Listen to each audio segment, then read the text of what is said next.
يلا يا جماعة يلا.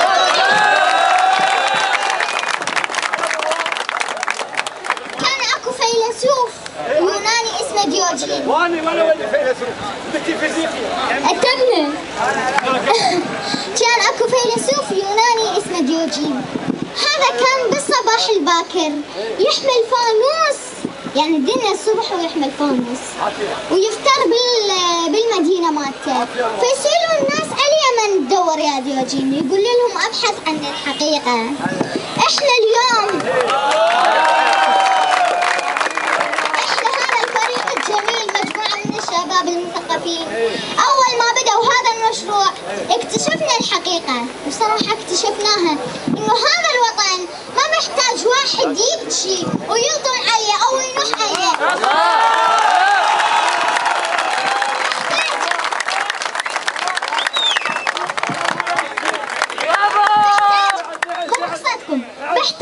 محتاج واحد يعمره ويبنيه. بس شلون راح نقدر نعمره ونبنيه وزنوبة تبيع كلينس بالشوارع؟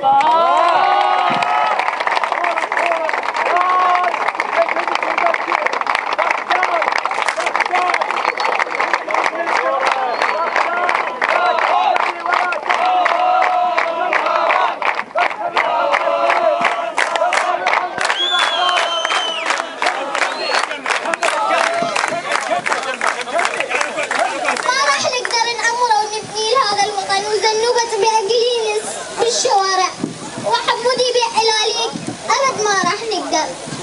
بس يلا كافي جهل، كافي ظلم، كافي يعني كافي جهل، كافي. احنا هواي تحملنا جهل، هواي تحملنا ظلم. يلا تعالوا خلينا نقرا على مود نقدر نرجع زنوبة وحمودي للمدرسة على مود يصيرون اطباء ومهندسين.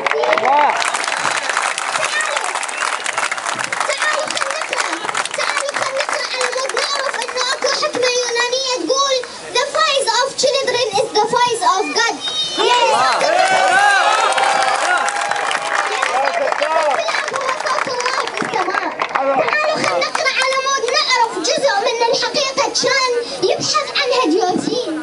اقرأ من أجلي يا بابا وافتح لي كل الأبواب، لا تهدي لي قطعة موت بل أهدي لي 1000 كتابة. اقرأ للمستقبل فالجيل القادم قد يسأل لماذا نموت؟ لماذا نقتل؟ نحن زهور الأرض الحلوة في بسمتنا أجمل غنوة. نحن زهور الأرض الحلوة في بسمتنا أجمل غنوة. نشد مثل حمامة نحلم في أمن وسلامة. اقرأ من أجلي يا بابا وافتح لي كل الأبواب.